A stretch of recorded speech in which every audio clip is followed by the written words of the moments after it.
అవకాశాన్ని ఇది కలగ చేసుకుందాం అని చెప్పి నేను కోరుకుంటున్నాను. థ్యాంక్ యూ స్వామి. మళ్ళీ వస్తాను మీ దగ్గరికి. సో రాధా మనోహర్ గారు ఉన్నారు.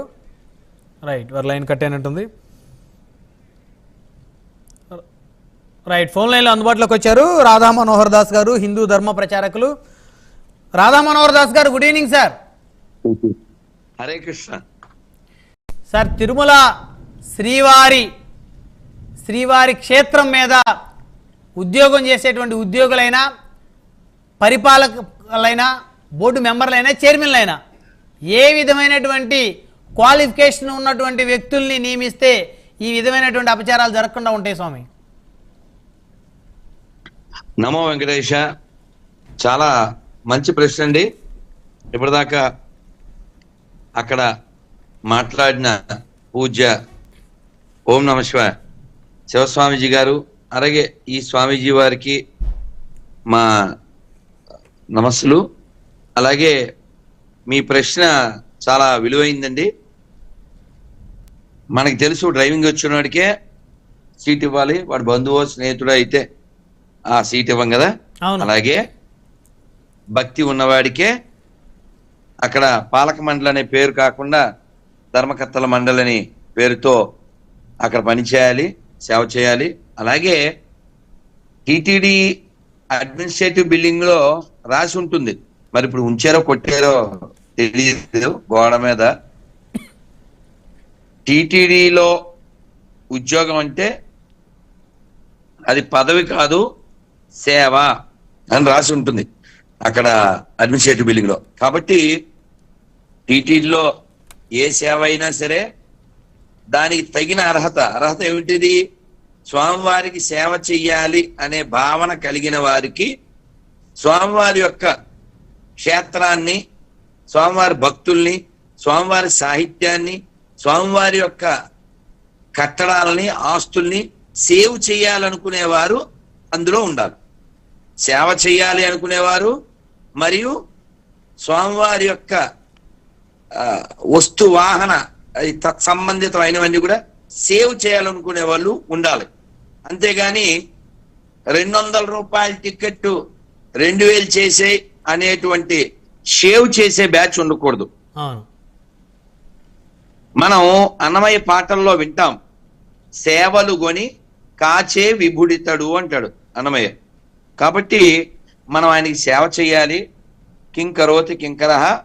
కానీ చాలా మంది రాజకీయ నాయకులు ఎన్ని ప్రభుత్వాలు మారినా తిరుమల అనేది ఒక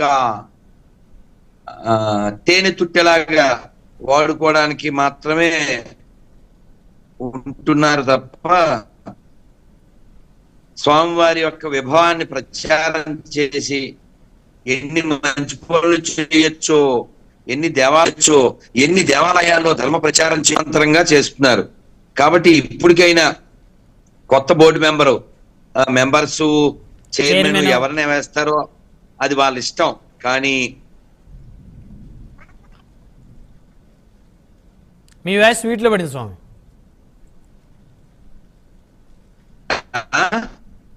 కంటిన్యూ చేయండి.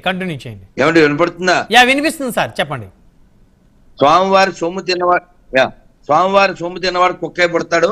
ఈ విషయాన్ని ఉత్తర రామాయణంలో కూడా చెప్పడం జరిగింది.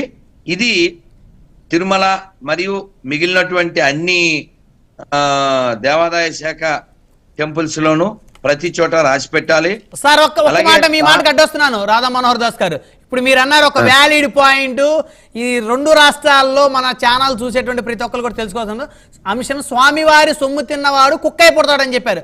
అయితే తిరుమల తిరుపతి దేవస్థాన టికెట్లను అమ్ముకుంటూ దర్శనాలు చేపిస్తామనేటువంటి ముసుగులో వ్యాపారం చేస్తున్న వాళ్ళు కూడా కుక్కై పుడతారా స్వామి? సార్, కుక్క కంటే ఇంకా ఏదైనా వేరే ఉంటుంది సార్. కుక్కతో ఆపక్కర్లేదని ఇంకా అది అంతకు మించి అన్న మాట తెలుసు మీకు? అవును. అంతకు మించి ఏదన్నా వాడండి వాళ్ళకి. సార్, శాస్త్రం ఏం చెప్పిందంటే, సార్ తస్మాత్ శాస్త్రం ప్రమాణం. నేను చెప్పానా, శివస్వామి గారు చెప్పారా, ఆ స్వామి గారు చెప్పారా? కాదు. మేము ఎవరు చెప్పినా శాస్త్రాల్లోంచే చెబుతాం. శాస్త్రమే ప్రమాణం. శాస్త్రాల్లో చెప్పిన ప్రకారంగా భగవంతుడి సొమ్ము మనం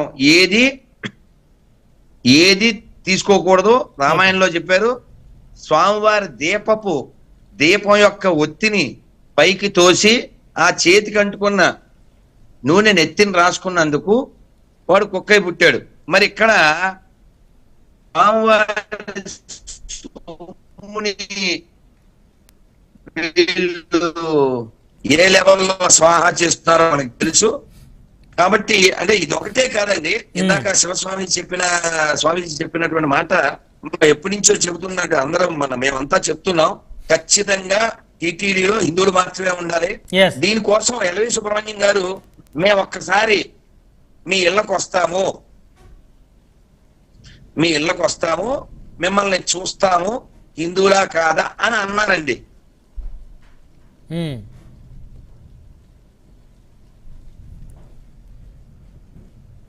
రైట్ మళ్ళీ వస్తాం.